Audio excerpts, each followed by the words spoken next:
Hey everybody, it's Stu from Ukulele Zen. Thanks for clicking on this video. This is another Spotlight on Ukulele Technique video. I'm going to be making these every week for you. Thanks so much for your feedback on the last video. These videos are going to be about either left hand or right hand techniques, things to make your playing easier, make your journey lighter and more fun. If you enjoy the videos that I put up here, I hope that you'll click the subscribe button, ring the notification bell, give this video a thumbs up, share it with your friends, and please leave a comment below. Let me know what you think about this technique we're going to learn today. And of course, if you'd like to support this channel on Patreon, there's lots of great perks and benefits for your membership. There's a link right here where you can check out the Patreon page. Thank you so much for your support. This technique lesson is going to be all about left hand transitions. There will be many videos on this subject because it's really deep.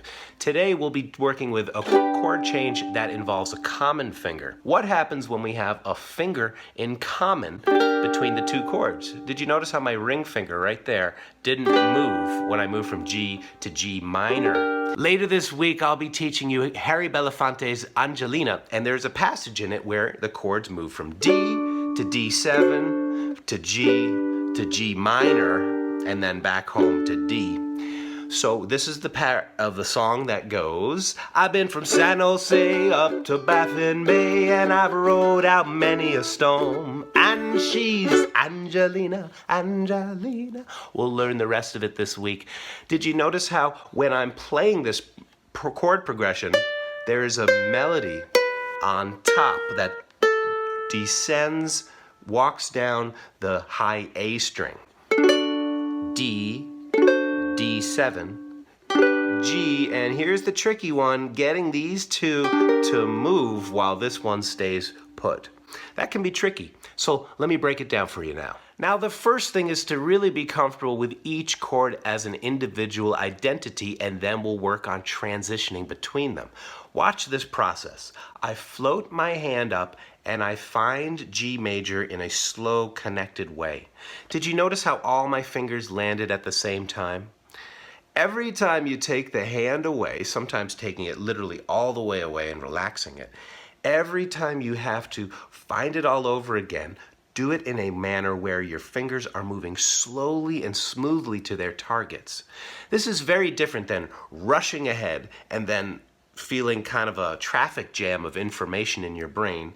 It never feels quite smooth. What we want to do is to connect point A, right here where my hand is relaxed, to point B, the final chord formation. There are many steps involved in this, of course. Floating the hand up, keep it soft. Watch how my fingers are starting to form in midair before I even land on the chord. So this may seem kind of basic to some folks, but I'm telling you, if you make friends with each chord this way, you will really memorize them. Because remember, when you're playing a song, you have to find the chord from scratch. So it's a really good idea to be able to do this first step. Now the second chord is G minor. G minor has the first finger on the first fret of the first string, then the middle finger, second finger is on the second fret of the third string, ring finger is where it was for the G major chord. Now you may have to go very slowly at first, but I promise if you move slowly, you're going to be feeling more relaxed as you learn. Make sure you're breathing, smiling at your hand, encouraging your hand to find those chords in a relaxed manner. Now let's work on changing in between G and G minor in a smooth way. Notice how this row of knuckles right here, this third row of knuckles, is behind the ukulele neck. It's not sticking forward like this, which makes my fingers do something kind of funny. And they're also not all the way back here, which makes my wrist do something funny. The knuckles just should be in a very relaxed position just behind the strings. So here we are on G major, step 1. Lift up fingers 1 and 2 and just make sure that they feel relaxed. Step 2, move in a slow motion. It's like a ballet, slow motion finger ballet. This is trickier than it seems at first. And when you're going slower, you can notice all the nuances that are necessary to make this motion. You also may appreciate more and more the beauty of what it's like when your fingers are dancing like this. Maybe it's just me, but I think it's quite beautiful to see the fingers dance all over this fretboard.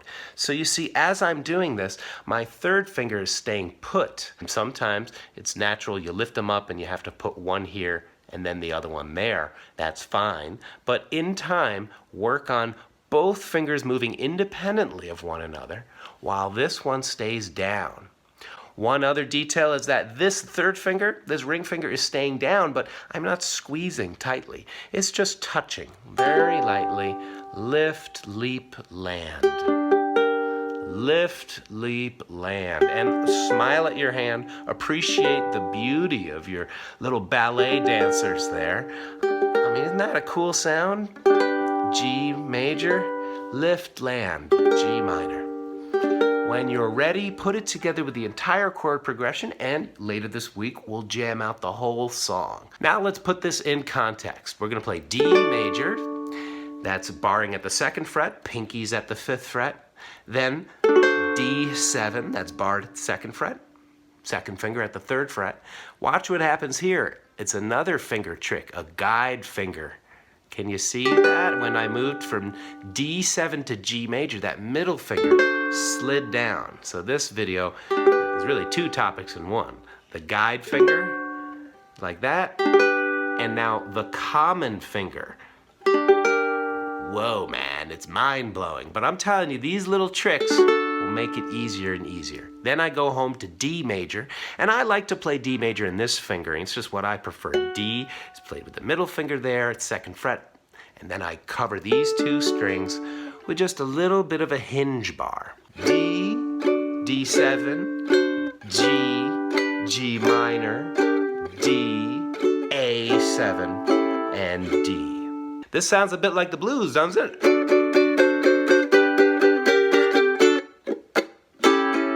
Well, I'm walking and I'm crying for you. All right, I got off on a little tangent there, but that is a classic blues turnaround where you're moving the melody line from the root all the way down to the 5th.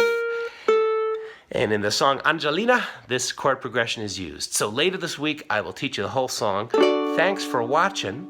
I've been from San Jose up to Baffin Bay, and I've rode out many a stone. And she's Angelina, Angelina. Please bring down your concertina and see you in a couple of days. We will learn that song that way.